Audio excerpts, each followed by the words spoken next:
Hello friends, రేపటి complete episode ఇప్పుడు ఈ వీడియోలో చూడండి. తులసి సిద్ధు షర్ట్ వేసుకోగానే ఇక కనిష్క సహించలేకపోతుంది. నువ్వు తులసిని అంటుంటే సిద్ధు భరించలేక నన్నే నానా మాటలు అంటాడా? అంటే నా వల్ల తనకి ప్రాబ్లం ఉందని నా ముందటనే అంటాడా? అప్పుడే చెప్పాను కదా, నేను తులసిని ప్రేమిస్తున్నానని. నీ వల్ల నా తులసికి ఏమైనా సమస్య వస్తే తులసిని పెళ్లి చేసుకుంటాను అని నాకే వార్నింగ్ ఇస్తాడా? తులసి, నీ వల్లే నా సిద్ధు నన్ను కోప్పడ్డాడు. నిన్ను వదిలిపెట్టను తులసి, నీ సంగతి చూస్తాను. నీ వల్ల ఫస్ట్ టైం నా సిద్ధు కోప్పడ్డాడు అనుకుంటూ కనిష్క ఇక ఇంటికి వెళ్ళగానే సిద్ధు అన్న మాటలను గుర్తు తెచ్చుకొని భరించలేక ఇక కనిష్క చనిపోతుండగా ఇంతలో మునిస్వామి చూసి, ఏంటమ్మా, ఏమైందమ్మా, ఎందుకు నువ్వు చావాలనుకుంటున్నావు? ఏం చేస్తావో ఏమో తెలీదు నాన్న, నాకు సిద్ధు కావాలి, సిద్ధును పెళ్లి చేసుకోవాలి. ఆ ముదరష్టపు తులసి నా సిద్ధును ప్రేమిస్తుంది, సిద్ధు కూడా తులసిని ప్రేమిస్తున్నాడు. ఇక మునిస్వామి వెంటనే, ఏంటమ్మా, ఏం మాట్లాడుతున్నావు? నువ్వు మాట్లాడేవన్నీ నాకు అర్థం కావట్లేదమ్మా. ఏం చెప్పాలి డాడీ? ఆ సిద్ధు తులసి అనే అమ్మాయిని ప్రేమిస్తున్నాడు. తులసి మీద రివెంజ్ తీర్చుకుంటుంటే నీ వల్ల తులసికి ప్రాబ్లం ఉందని అన్నాడు. ఆ మాట సహించలేకపోతున్నాను నాన్న. ఏం చేస్తావో ఏమో తెలియదు నాన్న, నాకు సిద్ధుతో 2 రోజుల్లో పెళ్లి కావాలి, లేకపోతే నేనేం చేసుకుంటానో నాకే తెలియదు. అమ్మ కనిష్క, నువ్వు ప్రశాంతంగా ఉండమ్మా, నేను బసవయ్యతో మాట్లాడతాను అనుకుంటూ ఇక మునిస్వామి బసవయ్యకు ఫోన్ చేసి, హలో బసవయ్య, అసలు ఏమనుకుంటున్నాడు? సిద్ధు నా బిడ్డను ప్రేమిస్తున్నాడా లేదా? సిద్ధు ఏమన్నాడు నా బిడ్డను?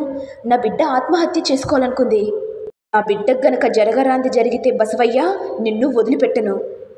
ఇది విని బసవయ్య టెన్షన్తో, ఏంటి పునిస్వామి, ఏం మాట్లాడుతున్నా? అసలు ఏం జరిగింది? ఏం జరిగిందో నీకు తెలీదా బసవయ్య? తెలీదు మునిస్వామి, ఏం జరిగిందో చెప్పు. నా బిడ్డ తులసిని ఏడిపిస్తుంటే సిద్ధు వచ్చి నీ వల్ల నా తులసికి ప్రాబ్లం ఉందని అన్నాడంట. అసలు ఏం జరుగుతుంది? అప్పుడు సిద్ధు చెప్పాడు కదా, కనిష్కను ప్రేమిస్తున్నానని, పెళ్లి చేసుకుంటానని. మరి ఇప్పుడేమో ఆ తులసి అమ్మాయిని ప్రేమిస్తున్నాడని చెప్పాడంట. అసలు ఏం జరుగుతుంది బసవయ్య? నువ్వు రాజకీయాల్లో గెలవాలంటే నా బిడ్డను పెళ్లి చేసుకో, లేకపోతే ఎక్కడ తొక్కాలనో నాకు బాగా తెలుసు. అయ్యో మునిస్వామి, ఎందుకు అలా మాట్లాడుతున్నావు? తప్పకుండా నా కొడుకుని బిడ్డను పెళ్లి చేసుకుంటాడు. నేను ఎలాగో చేసి నా కొడుకును ఒప్పిస్తాను. నాకు అదంతా తెలీదు. 2 రోజుల్లో సిద్ధు నా బిడ్డ మెడలో తాళి కట్టాలి. ఇక బసవయ్య టెన్షన్ పడుతూ, అంటే మునిస్వామి 2 రోజుల్లో పెళ్లి చేయడం ఎలా? సిద్ధును కూడా ఒప్పించాలి కదా, ఎలక్షన్లు కూడా ఉన్నాయి, కాస్త టైం ఇవ్వు మునిస్వామి. చూడు బసవయ్య, నాకేం చేస్తావో తెలీదు. 2 రోజుల్లో పెళ్లి కావాలి, లేకపోతే నీ కొడుకు వల్ల నా బిడ్డ చచ్చిపోతుంది. నీ కొడుకు గురించి నువ్వు ఆలోచించినప్పుడు నా బిడ్డ గురించి నేను ఆలోచిస్తాను. కాబట్టి 2 రోజుల్లో ఏం చేస్తావో ఏమో తెలీదు, పెళ్ళి కావాలి, అర్థమైందా అనుకుంటూ ఇక మునిస్వామి ఫోన్ పెట్టేయగానే ఇక బసవయ్య టెన్షన్ పడిపోతాడు. ఇంతలో సిద్ధు ఇంటికి రాగానే, ఏంట్రా సిద్ధు, నువ్వు కనిష్కను ఏడిపించావా? నేనెందుకు ఏడిపిస్తాను నాన్న, కనిష్కనే తులసిని ఏడిపించింది. అయినా నీకెందుకురా? వాళ్ళిద్దరు గొడవ పడుతుంటే నువ్వెందుకు మధ్యలోకి వెళ్ళావురా? ఏంటి నాన్న అలా మాట్లాడుతున్నావు? తులసిని ప్రేమిస్తున్నాను. నా తులసిని ఏమైనా అంటే కనిష్కను వదిలిపెట్టను. రే, నా మాట విని తులసిని మర్చిపోరా, కనిష్కను పెళ్లి చేసుకో. రే, నా మాట విని కనిష్కను పెళ్లి చేసుకుంటే రాజకీయ పదవిలో ఒక హోదాగా ఉంటావురా, మంచి పదవి వస్తుంది, నీకొక రెస్పెక్ట్ ఉంటుందిరా. తులసిని మర్చిపోరా, దానికి కొద్ది దోషం ఉంది. నువ్వు గనుక దానికి పెళ్లి చేసుకొని వస్తే మన రాజకీయ పదవి ఏమవుతుందో ఏమో టెన్షన్గా ఉందిరా. నాన్న, ఇప్పుడన్నావు కానీ ఇంకోసారి అనకు. ఇంకోసారి తులసిని మర్చిపో అంటే ఇంట్లో నుంచి బయటికి వెళ్ళిపోతాను అని సిద్ధు వెళ్ళిపోగానే ఇక బసవయ్య టెన్షన్ పడుతూ, ఇటు మునిస్వామి ఏమో 2 రోజుల్లో పెళ్లి కావాలి అని చెప్తున్నాడు, కానీ సిద్ధు ఏమో ఆ తులసిని మర్చిపోనని చెప్తున్నాడు. ఇప్పుడు నేనేం చేయాలి అనుకుంటూ బసవయ్య టెన్షన్ పడిపోతాడు. ఇదిలా ఉండగా జయనందన్ కోపంతో ఇక ఇంటికి రాగానే ఆ టెడ్డీ బియర్ని చూసి కోపంతో, రే విశ్వ, నువ్విచ్చిన గిఫ్ట్ వల్ల జాను నిన్ను కలవరిస్తుంది.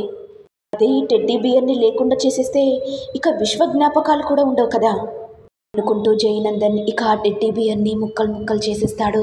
రే విశ్వ, నేను మంచివాణ్ణి కాదని జానుకు చెప్పాలనుకున్నావు, కానీ నేనేమో జానును పెళ్లి చేసుకున్నాను, కానీ జాను ఏమో నిన్ను మర్చిపోలేకపోతుంది. జానుకు సెకండ్కి ఒక సర్ప్రైజ్ గిఫ్ట్గా ఇస్తున్నాను, కానీ నన్ను గుర్తుపెట్టుకోకుండా నువ్వు ఇచ్చిన ఒక చీప్ టెడ్డీ బియర్ని గుర్తుపెట్టుకుంటుంది. అది నేను సహించలేకపోతున్నాను. ఇంత కాస్ట్లీ ఇల్లు ఉంది, కారు ఉంది, వాచెస్ ఇచ్చాను, నగలు ఇచ్చాను, కానీ జానుకు ఏమో నీ మీద కొట్టుకుంటుంది అని జయనందన్ అనుకుంటుండగా ఇంతలో జాను ఫ్రెష్ అప్ అయి తన రూమ్కి రాగానే ఇక టెడ్డీ బియర్ లేకపోవడంతో, సార్ నేను ఇక్కడ టెడ్డీ బియర్ పెట్టాను, కనిపించట్లేదేంటి సార్? అది నాకు ఇష్టమైన టెడ్డీ బియర్ సార్. మీకు విషయం తెలుసా సార్? నాకు విశ్వ బర్త్డేకి గిఫ్ట్గా ఇచ్చాడు, మా ఇంటి నుంచి తెచ్చుకున్నాను సార్, మీరు చూసారా సార్ అని అనేసరికి ఇక జయనందన్ వెంటనే, అయ్యో జాను, ఆ టెడ్డీ బియర్ని నేను డస్ట్బిన్లో పడేశాను, అది చూడ్డానికి బాగాలేదని, ఎందుకు నచ్చలేదు జాను, అందుకే డస్ట్బిన్లో పడేశాను, సారీ జాను. ఇక జాను వెంటనే, ఏంటి సార్ నన్ను అడగకుండా అలా డస్ట్బిన్లో పడేస్తారా? విశ్వ నాకు గిఫ్ట్గా ఇచ్చాడు, ఆ టెడ్డీ బియర్ చూస్తేనే నేను పడుకుంటాను, అలాంటిది టెడ్డీ బియర్ లేకపోతే చాలా బాధగా ఉంది సార్. ఇక జయనందన్ మనసులో, జాను విశ్వ గురించి తీయకు, విశ్వ గురించి తీసినప్పుడల్లా నాకెందుకో కోపం వస్తుంది, వాడు నిన్ను లవ్ చేస్తున్నాడు అని జయనందన్ మనసులో అనుకుంటుంటే, ఏంటి సార్ ఏం మాట్లాడట్లేదు? అయ్యో జాను, ఈ టెడ్డీ బియర్ కాకపోతే నీకు చాలా టెడ్డీ బియర్ కొనిస్తాను సరేనా? కానీ సార్ నాకు విశ్వ ఇచ్చిన ఫస్ట్ గిఫ్ట్, ఆ టెడ్డీ బియర్ని నేను ఎప్పటికీ మర్చిపోలేను అని అనేసరికి ఇక జయనందన్ కోపంగా చూస్తూ ఉండిపోతాడు. జాను ఇప్పుడు విశ్వ గురించి ఎందుకు? నువ్వు భోజనం చేసావా? లేదు సార్, మీ గురించే వెయిట్ చేస్తున్నాను.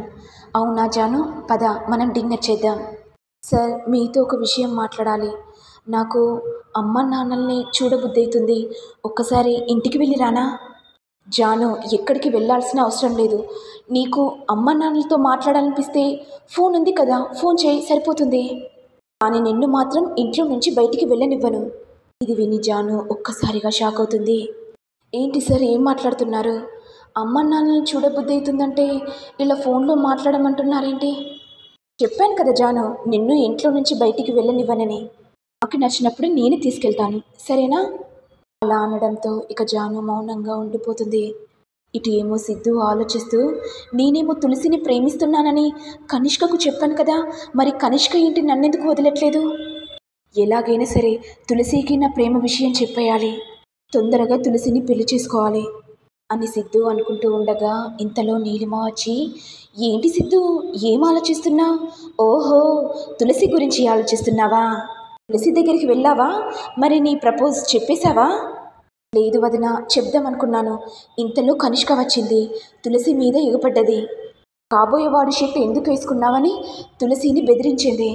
నేను ఆల్రెడీ కనిష్కకు చెప్పాను వదిన తులసిని ప్రేమిస్తున్న విషయం, కానీ కనిష్క నన్ను వదిలిపెట్టట్లేదు, అదే భయంగా ఉంది వదిన.